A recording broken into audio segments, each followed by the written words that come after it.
Hi, I'm Dr. Kat Smith, and this is your intimate moment. Now, the main reason why a lot of relationships fail is due to the lack of communication, and mainly where finances come into play. So, I want to talk about your credit. And I think one of the vows of marriage should be honoring your credit. Because when we get together, we don't always communicate about how our money management habits are, or what's lingering in our past. So today I have with me the credit cop, Dana LaRue, and she's going to talk to us about our credit and how it can sometimes sabotage our marriages or our relationships, and it can make life very difficult. Thank you, Dana, for coming and talking with us, and maybe you can enlighten some people on how they can improve their credit situation. Right. Well, everyone has skeletons in their closet. That's why I wear skulls. Because it happens to everyone. They say 90% of Americans have errors on their credit report. And a lot of times that's due to a job loss, a death, a divorce. Heck, sometimes all three of those things happen at the same time. Wow. So it literally can affect you not only while you're going through it, but years after you've found out about it. Oh, wow. Scary. Mm-hmm. Okay, so D&G Credit is your company. Mm-hmm. And how and why did you get involved in this? Well, I have a computer program that was written for attorneys to go after old collectors that break the law. Okay. I used to work for the attorney in Dallas with it. Okay. About 3 years ago, the gentleman, the genius that invented this computer program, called me at home and he said, Dana, what are you doing different with your files? Your files outperform everyone's. I said, well, I educate my clients and I give them an action plan. He said, what is that? I said, well, I tell them what to do while their file is going through our computer program to put it in the best light for the lender algorithm. And he said, well, send me some of those. So I sent him a few and he says, okay, how do you know this stuff? I said, well, I've been IAPDA certified and I used to work for one of the bureaus. He said, well, then you are who I'm looking for. The attorneys are charging way too much for this. The people that need it can't afford it. These are federal statutes. The attorneys aren't even touching the files. Open your own company and let's go national. So that's how I got access to it. That is awesome. Okay, so now since my focus is couples, how does your service help couples? Well, before you get married, this is the first thing I would do. I would pull a credit report on both of you, okay? Do it together, because let me tell you, if you can't handle this together, you probably shouldn't be getting married. You can get a free credit report at annualcreditreport.com. That's the one the government has. If you ask for a credit score, they're going to charge you, okay? But don't ask for a credit score. Just look to see what's on there. Look to see if there's been bankruptcies, tax liens, judgments. All three of those can affect your ability to purchase just about anything for your whole life. Just about anything. Yes. Now, once you've gone through that, or say life has happened to your soon-to-be intended, and you want to address it. If it were me, I would address it before I got married to them, because honestly, I hate to say this, but it's true. Someone else's catastrophe can haunt you as their spouse, even though it's not you. Yes. So you want to get it cleared up before you make that connection. Especially in Texas. Once you're married, it's community property. That's true. That's true. And also, if you're thinking about it in divorce, you want to do the same thing. You want to pull the credit report and divide everything. I'm not an attorney, by the way, so don't take anything I say as legal advice. Yeah. But in a divorce decree, it doesn't matter if the court says, you're liable for the debt. If my name is on that, I'm just as liable as you are, even if the divorce decree says you're liable for it. Oh. So before all that happens, you want to separate yourself financially from that person. Right. Because it doesn't matter what the divorce decree says. The original loan document will supersede that. Wow. Okay? I had a client that her ex had filed bankruptcy. Mm-hmm. And for years, even though in the divorce, he was given all the debt, she was released from the debt. Mm-hmm. It didn't show that on the creditors. Wow. The creditors don't have to honor that, okay? So for years, it affected her credit score. It affected the house that she lived in. It affected the car that she drove. It affected the schools that her children went from, all because of a credit score. Yes. It can just wreak havoc on your life. Okay, so what does the typical process look like when someone calls D&G? Okay.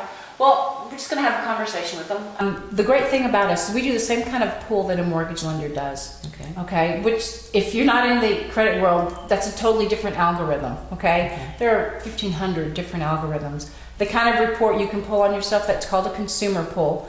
You may have found this out whenever, hey, I've got a 680, I want to buy a house. You go to a realtor, you find a house, they send you to a lender, and that lender pulls your credit, and your credit's 580.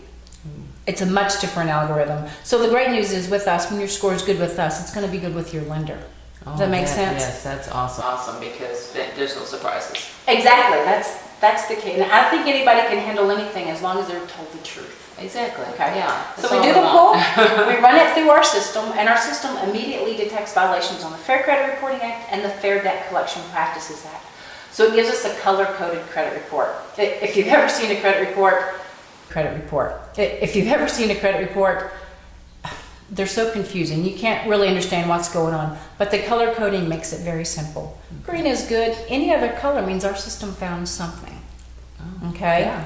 And let me give you an idea of what that would be. Let's say whenever you first filled out an application for a credit card, you filled out the application, and every time you made a purchase, you signed that receipt. Okay, so let's just say, legally speaking, that original creditor has a full color file. In other words, they have all the documents the law requires to prove that's your debt. Okay? When your job loss or death, or hopefully not your death, your job loss, your divorce, your reduction of income, medical issues, whatever it was that caused you to quit making payments and caused that original creditor to charge the debt off. Okay? They got a tax break, and then they made a black and white photocopy of their full color file. They sold then that black and white copy to a collection agency, and that collection agency had 180 days to reach you. When they couldn't reach you, they made a copy of their black and white copy, sold it to another collection agency who had 180 days to reach you. When they couldn't reach you, they made a copy of their, it just keeps going on and on and on. Okay? Now here's the sad thing. Sad thing is, there's nothing that says every time that debt is sold that they have to erase the one previous. So literally, the same collection can show up on your report 3, 4, 5, how many times that debt's been sold. Okay? And that's what you call the zombie debt.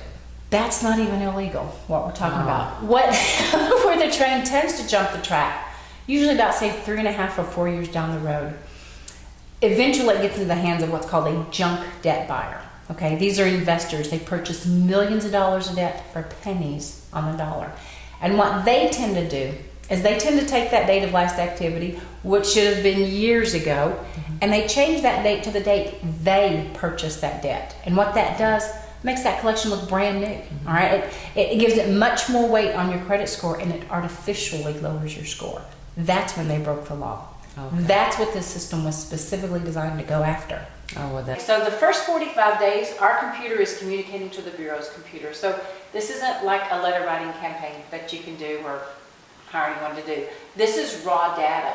So when we do that pull and we run it through our system, it immediately detects those violations. So the first 45 days, our computer is talking to the Bureau's computer. All right, that Bureau's computer is talking to the creditor's computers, basically asking them to prove what they're saying to the letter of the law. And granted, we already know the answer because we found it already. But legally, you have to give them that chance. We do get quite a few deletions that first 45-day cycle. But where our teeth come out really is the second 45-day cycle. That's when we can pursue the violations we've already found. So pretty much, it's typically a 90-day process. You're in, you're out, you're done in 90 days. So how long has D&G been in service, and Well, the computer program has been around for almost 15 years. Attorneys have had it. But just the normal person like me, it's been available to you for not quite yet 4 years. Oh, that's good. As far as I know, I'm one of the only non-licensed attorneys with it. Oh, that's awesome. Yes. That's awesome. That's good for you. Yay. More Yay. business. Okay, so, but your clients, they don't just sit back and let you do all the work. You send them an action plan. They have an action plan, and every action plan is a little bit different. Some people need to create credit. Some people just may need to get the balances down on their existing accounts. A lot of people don't know that, whenever you use a furniture or an appliance 30 days, same as cash. That actually, there's coding in there that tells the Bureau's computers, hey, this person doesn't have an emergency fund, they don't have any savings, and they're a high risk. Now, none of that may be true. And you want to, and you want to stay away from that because it's all coding. Things that your eyes can't see. It's all computer language. So that's what makes this not your typical credit repair. This isn't letter writing. This is light years ahead of that. I mean, that would be like comparing a horse and buggy to a Ferrari. We're the Ferrari. And so what about the fees? What is the cost? It's a flat fee. We don't have monthly maintenance fees. We work with our clients until their score is where they need to be. And what's important, I think, that everyone knows, if a creditor can prove that you owe the debt and they haven't broken any laws or were willing to pay a fine, because they always have that option. We're also IAPDA certified. We're not attorneys, so we can't talk to your creditors for you, but we can help you negotiate and settle that debt. Make sure your SIF letter, that stands for settlement in full, is worded correctly so the amount you thought you got negotiated away, they can't legally sell and start that 7-year clock all over again. And that happens every day. They count on the public's ignorance of this. Yes. I mean, I knew the system worked, but everybody I'd written before all had attorney-client privilege. The first client I had that allowed me to use their file for marketing material was a single mom. She'd been through a really nasty divorce. Her ex had kind of used and abused her information. The first 45-day cycle, when she first came to us, her mid-score was 540. Right? You can't purchase anything with a 540 mid-score. The first 45 days, our computer deleted 21 erroneous accounts. All right? That meant they couldn't even prove that she owed the debt. Okay? The second 45-day cycle deleted 9 more. It meant those 9 could prove she owed the debt, but now we'd caught them breaking the law. And they chose to delete the file versus pay the fine. They always have that option. Okay? So literally we got 30 items deleted in 90 days, raised a little over $20,000 of illegal or erroneous debt. She had I knew the system worked, but everybody I'd written before all had attorney-client privilege. The first client I had that allowed me to use their file for marketing material was a single mom. She'd been through a really nasty divorce. Her ex had kind of used and abused her information. The first 45-day cycle, when she first came to us, her mid-score was 540. Right? You can't purchase anything with a 540 mid-score. The first 45 days, our computer deleted 21 erroneous accounts. All right? That meant they couldn't even prove that she owed the debt. Okay? The second 45-day cycle deleted 9 more.